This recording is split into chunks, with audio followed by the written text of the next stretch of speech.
You are watching Mr. Creepy Official.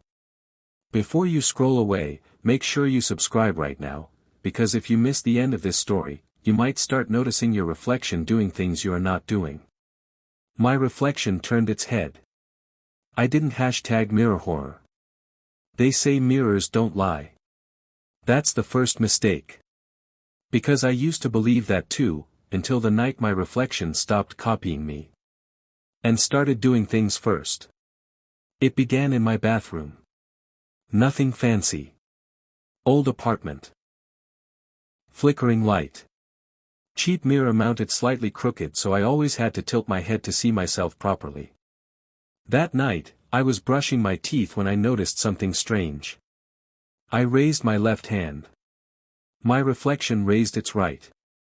Normal. But then I stopped brushing. And my reflection didn't. It kept brushing. Slow. Deliberate. Like it was thinking. I froze. To test it, I smiled. My reflection didn't just smile back.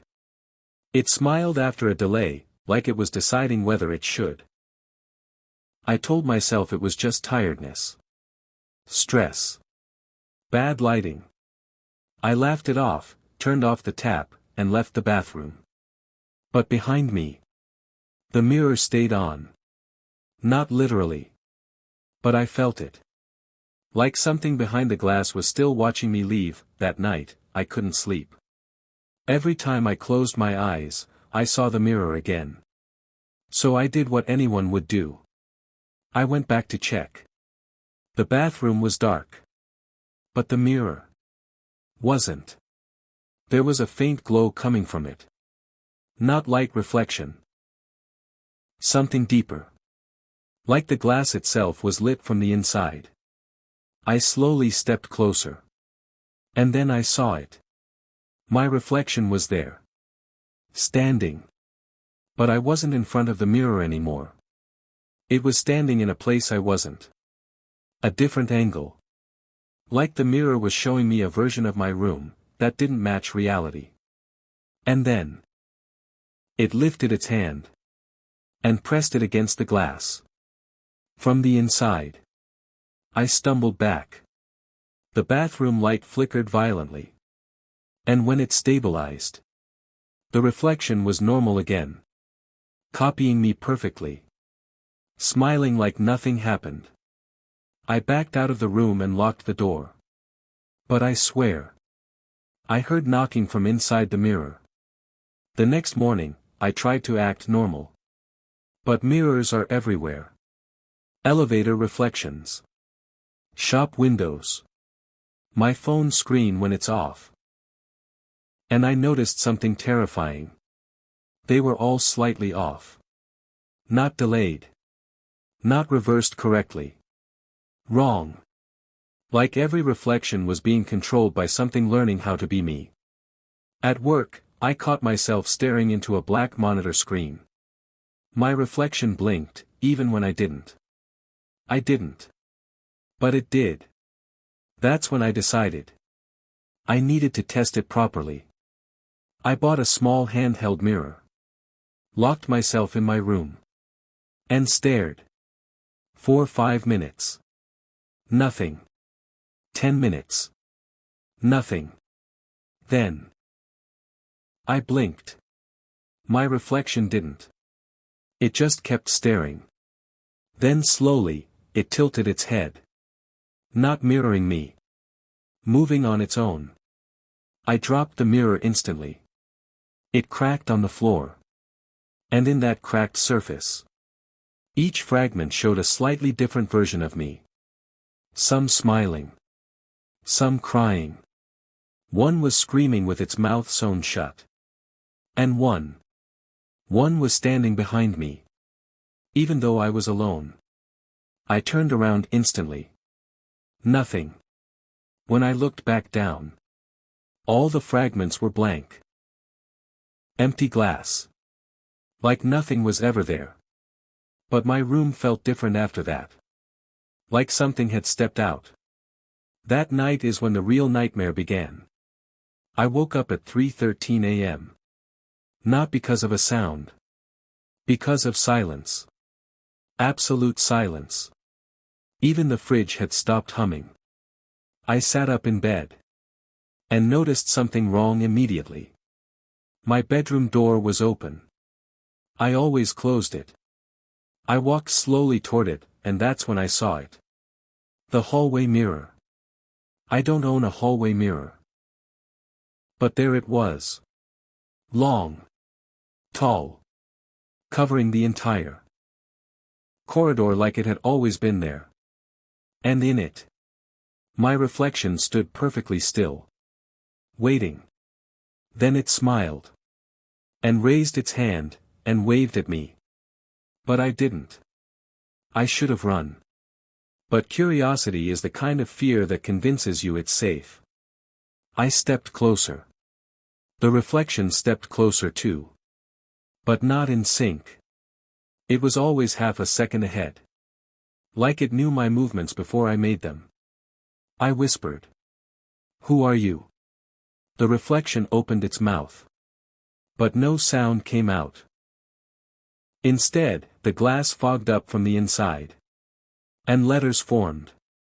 Slowly. Like someone was writing with a finger from the other side. "You looked too long." I stumbled back.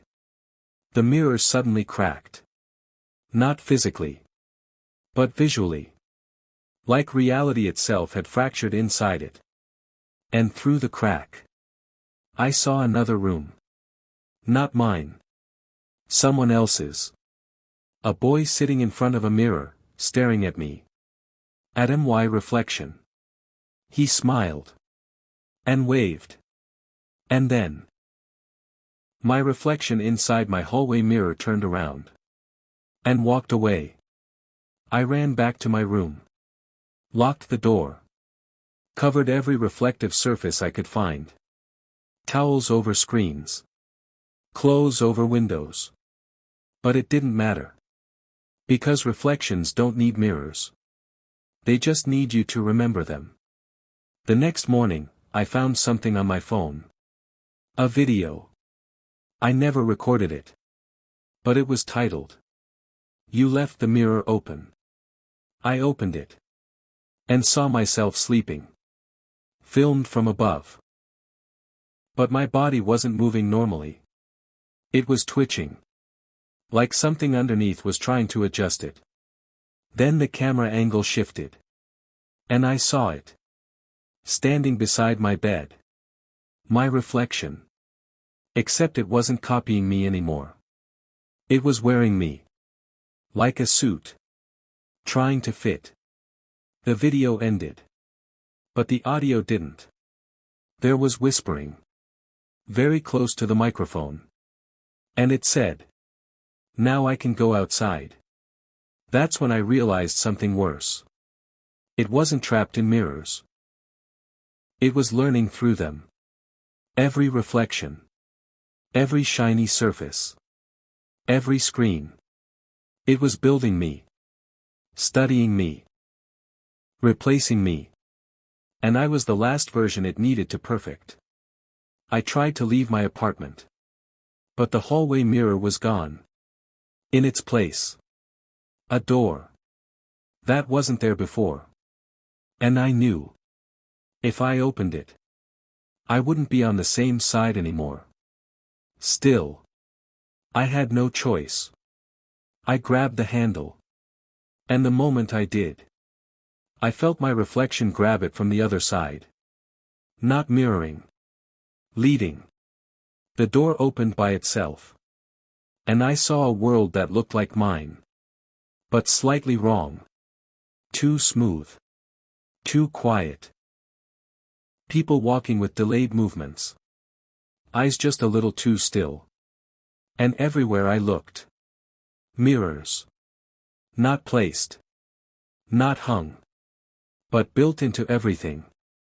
Walls. Roads. Even the sky looked reflective. And then I saw him. Me. Standing in the middle of the street. Smiling. Waving. Waiting. He walked toward me. And for the first time, I realized I wasn't the original anymore. I was the reflection that escaped too early. And he was the version that finished becoming real. He leaned close and whispered. You looked too long. Then he touched my face. And everything went black. I don't know how long I was gone. But now I'm back. I think. I'm writing this from somewhere that looks like my room. But the mirror on my wall doesn't show me anymore. It shows you. Watching. Reading. Smiling. And if you're still here. If you haven't clicked away.